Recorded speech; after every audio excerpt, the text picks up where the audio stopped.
Faire un stage aux Nations Unies peut te permettre d'avoir une carrière à l'international plus facilement, que ce soit au sein des Nations Unies elles-mêmes ou au sein d'une autre institution internationale telle que les ONG, l'Union africaine, l'Union européenne, j'en passe.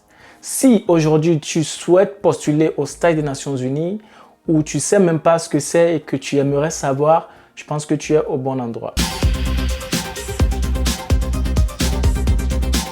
Bonjour les amis, bienvenue une fois encore sur ma chaîne YouTube. Pour ceux qui me regardent pour la première fois, je suis Claude Sodokin et sur cette chaîne, on parle de développement de carrière, on parle de développement professionnel, de leadership et de productivité. Donc, n'hésite pas à t'abonner si ce sont des sujets qui t'intéressent.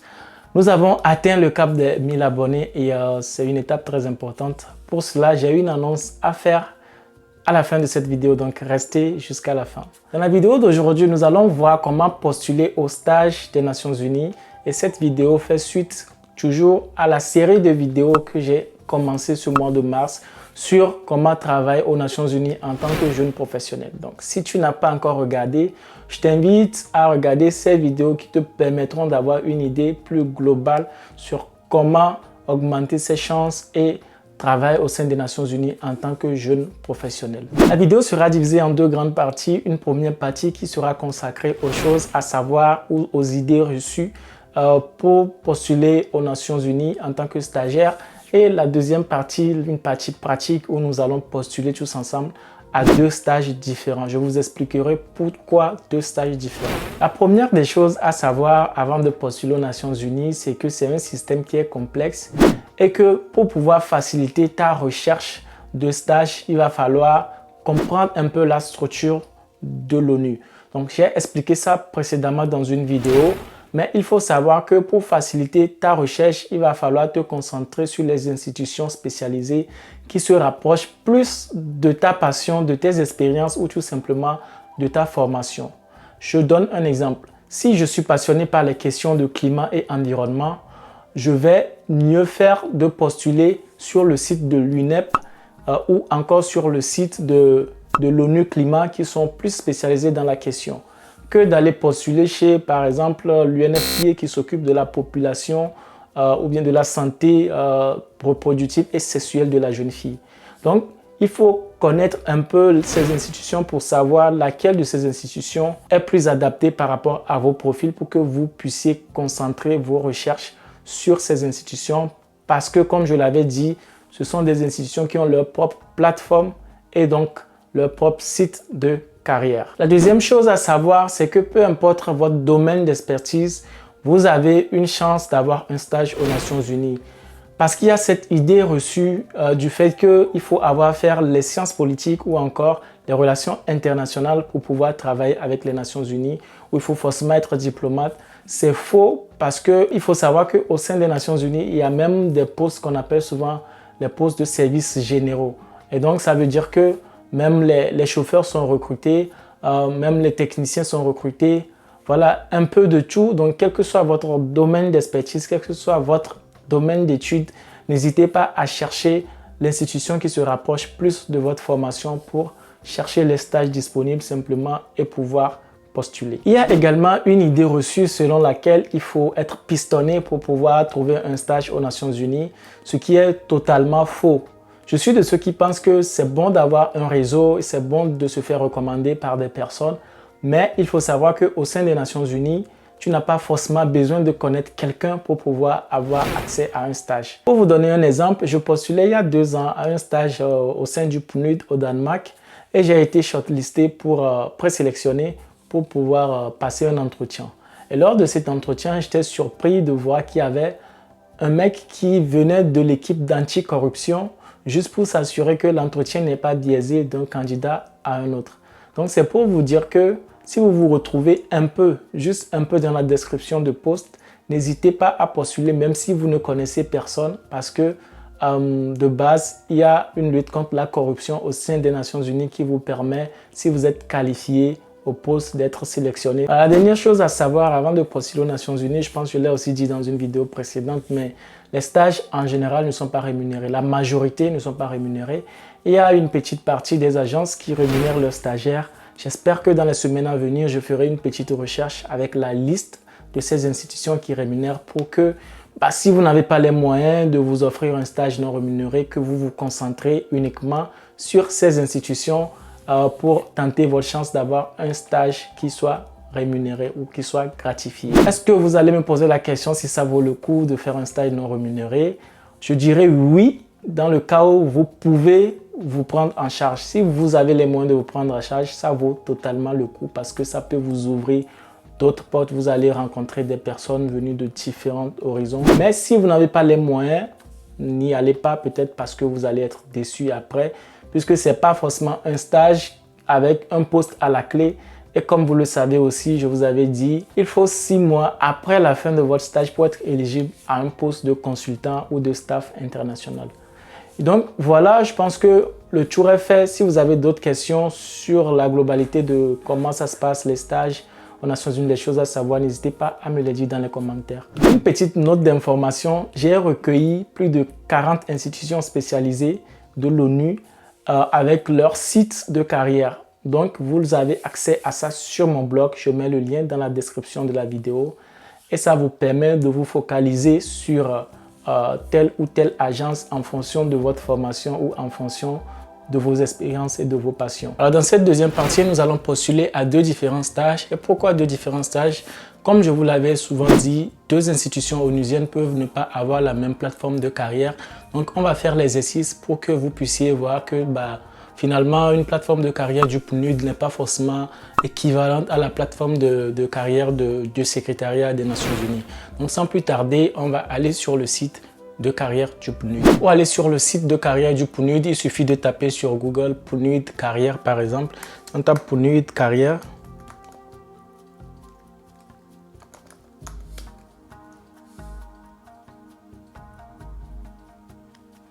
On voit qu'on tombe sur un site qui s'appelle voilà, Emploi PNUD. Donc là, on se retrouve sur le site du PNUD. Et pour faciliter la recherche, on peut faire un CTRL F comme ça. On tape interne ou internship pour nous faciliter la recherche. Donc on voit qu'il y a 10 internships qui apparaissent. Et donc en fonction de notre profil, on sélectionne le stage qui nous convient le mieux. Donc par exemple là je vois qu'il y a un stage à New York, voilà, dans le domaine de partenariat, un peu dans le domaine de la politique.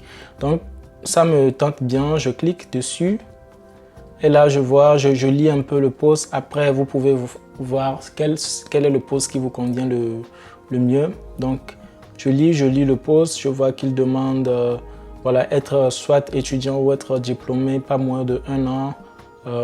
Enfin pas plus de 1 an je veux dire, application process, voilà, il demande de mettre un CV et une lettre de motivation. Donc là il y a les conditions, voilà, maximum c'est 6 mois et puis les stagiaires sont partiellement rémunérés. Et donc une fois qu'on a ça, on va juste faire posez votre candidature. Donc là on se trouve sur le site de candidature du PNUD et on voit que finalement c'est assez basique, hein, c'est simple.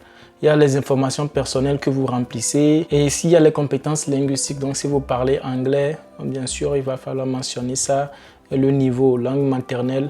Si vous êtes francophone, donc votre français c'est langue maternelle. Et anglais, en fonction de comment vous vous sentez à l'aise, vous allez mettre assez bonne, courante, ou bien même langue maternelle si vous êtes bien bilingue en anglais. Et si vous avez d'autres langues que vous parlez, vous pouvez aussi ajouter ça. Donc au niveau des études, ici vous mettez à quel niveau vous avez étudié, si c'est maîtrise, si c'est licence ou si vous avez un doctorat. Donc après, il y a le nom du diplôme, donc essayez de mettre vraiment ce qui est écrit sur votre diplôme pour que ça ne fasse pas trop peur après. Maintenant, au niveau du CV, de la lettre de motivation, voilà, vous allez ici indiquer les raisons pour lesquelles vous postulez. C'est souvent ce qui fait la différence entre 2 candidats, moi je pense, hein. Et il faut essayer de mettre en valeur sa personnalité. Si vous avez travaillé avec des associations les choses qui vous passionnent le plus. Donc ici, c'est vraiment là où vous allez maximiser vos chances d'être présélectionné. Et après, vous pouvez copier, coller votre CV. Genre, vous copiez clairement votre CV Word ou PDF et vous collez ça ici.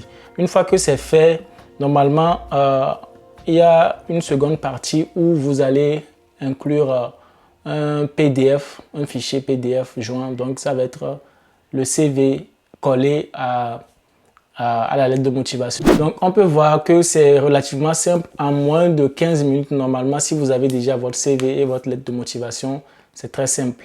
Donc, ça, c'est le cas du PNUD. Et maintenant, on va aller sur la plateforme Inspira qui regroupe un peu les postes du secrétariat, que ce soit les stages ou bien les postes de staff ou de consultant.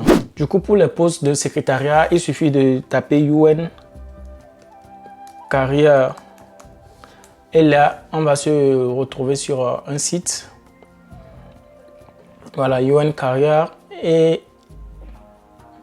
voilà, ça, c'est ce à quoi ressemble le site web. Une fois que vous avez ça, donc ici, vous avez un filtre qui vous permet de filtrer ce que vous voulez. Donc là, on cherche les stages, donc internship. Vous avez la possibilité de chercher par département. Donc comme je vous le disais, il faut savoir quel département qui se rapproche le plus de votre passion. Donc si nous, par exemple, c'est environnement, on va aller à United Nations Environment Programme. Bon, en attendant, voyons voir les différents postes de stage qui existent. Donc on voit qu'il y a les stages d'analyste politique, on voit stage de librairie, donc ceux qui ont fait un peu tout ce qui est bibliothécaire ou je sais pas, tout ce qui est un peu de l'archive. Voilà, il y a archive qui suit, il y a les ressources humaines, il y a public information pour ceux qui ont fait la communication, il y a l'administration, il y a ceux qui ont fait aussi le droit, donc il y a un peu de tout. Maintenant, revenons pour trier un peu. Comme d'habitude, on va aller dans United Nations Environment Programme. On va voir les postes qui existent. On trie, on fait recherche et on voit qu'il y a un poste, il y a 6 postes qui sont disponibles avec des deadlines qui sont différents. Ici, vous pouvez voir les deadlines. Donc là, je vais sélectionner le premier par exemple. Je sélectionne le premier.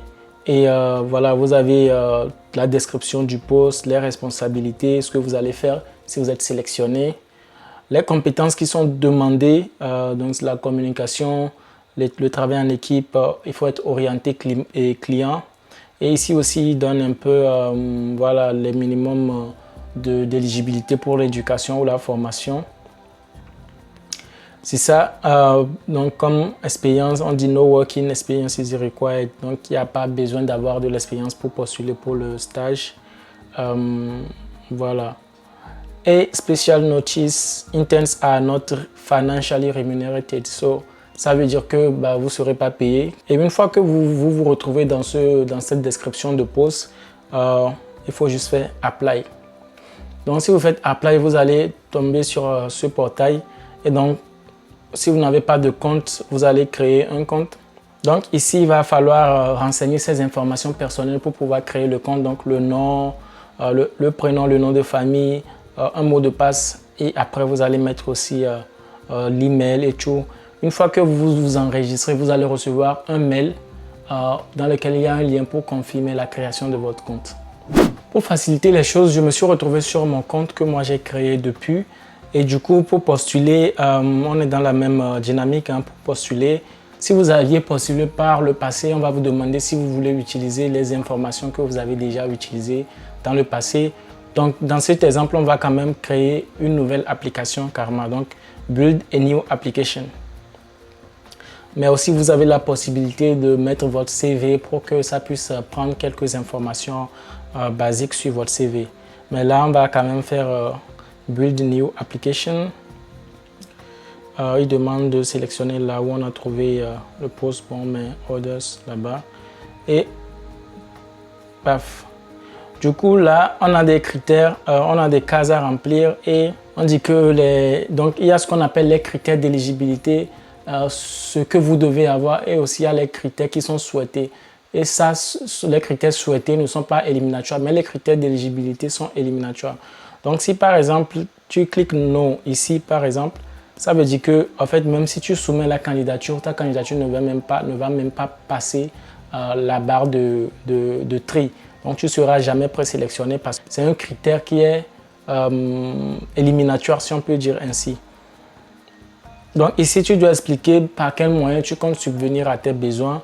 Donc voilà, tu dis par exemple que ce sont tes parents qui t'envoient, ou si tu as une bourse, tu expliques que tu as une bourse qui te permet de subvenir à tes besoins pendant ton stage. Ici, il dit que les postulants doivent être des étudiants de dernière année. Donc si vous cliquez non aussi, ça veut dire que vous ne serez pas sélectionné. Donc ici, ils disent qu'il n'y a pas d'expérience requise, mais ta formation, tes activités extrascolaires, il faut expliquer de quelle manière tu respectes l'éligibilité, tu respectes le poste. Genre, est-ce que ta formation est en adéquation avec la description du poste?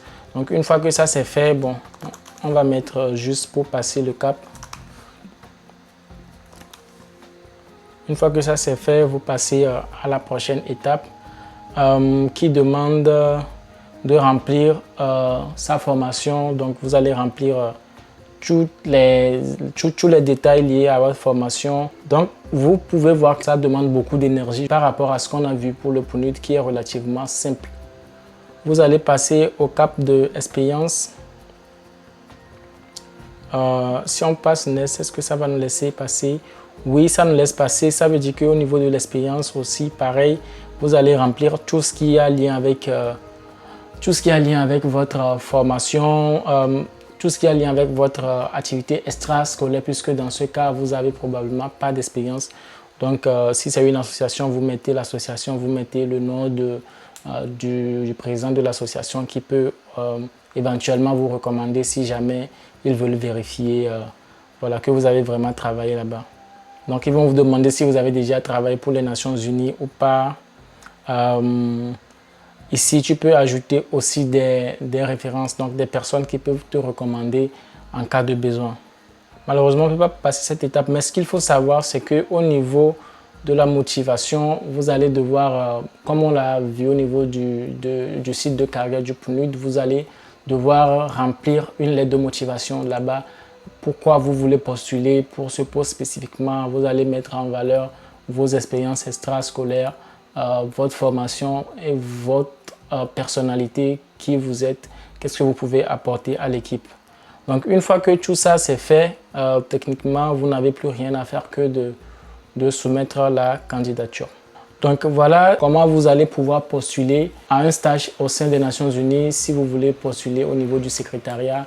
Donc ça montre combien de fois postuler au PNUD n'est pas forcément la même chose que postuler au niveau du secrétariat. Ce n'est pas forcément la même chose que postuler à l'UNFPA qui s'occupe de la population. Donc c'est vraiment différent d'une agence à une autre. Voilà pour cette deuxième partie. J'espère que vous avez compris quelque chose. Si vous avez des questions, n'hésitez pas à les écrire dans les commentaires. Et comme d'habitude, je ferai un effort de vous répondre. N'oubliez pas que j'ai mis sur mon blog les différents sites de carrière des différentes institutions spécialisées des Nations Unies qui vous permettra d'aller rapidement et de vous focaliser sur les institutions qui sont dans vos domaines d'expertise ou bien dans vos domaines d'éducation. Alors pour finir la vidéo, comme je vous l'avais dit, j'avais une annonce à faire parce que je vous avais promis qu'après un cas, on allait pouvoir faire beaucoup d'autres choses. Donc créer des sondages sur la chaîne pour voir les sujets que vous voulez aborder et aussi faire un live prochainement. Pour l'instant, je compte faire une vidéo dans 1 ou 2 semaines pour répondre à des questions que vous avez envie de me poser, que ce soit sur la carrière ou que ce soit des questions un peu personnelles sur ma carrière. Voilà, donc n'hésitez pas à me poser ces questions dans les commentaires ou sur Instagram. Je me ferai un plaisir de sélectionner les meilleures questions ou bien les questions que je trouve utiles à répondre et je ferai une vidéo spécifiquement sur ça. Mais soyez câblés parce que bientôt on va lancer les lives et on verra comment ça va continuer. Ce sera tout pour cette vidéo. J'espère que vous avez aimé le contenu. Si c'est le cas, n'hésitez pas à partager avec vos amis, à aimer à vous abonner surtout pour que cette chaîne grandisse très rapidement. Et on se dit à la prochaine. D'ici là, portez-vous bien. Ciao.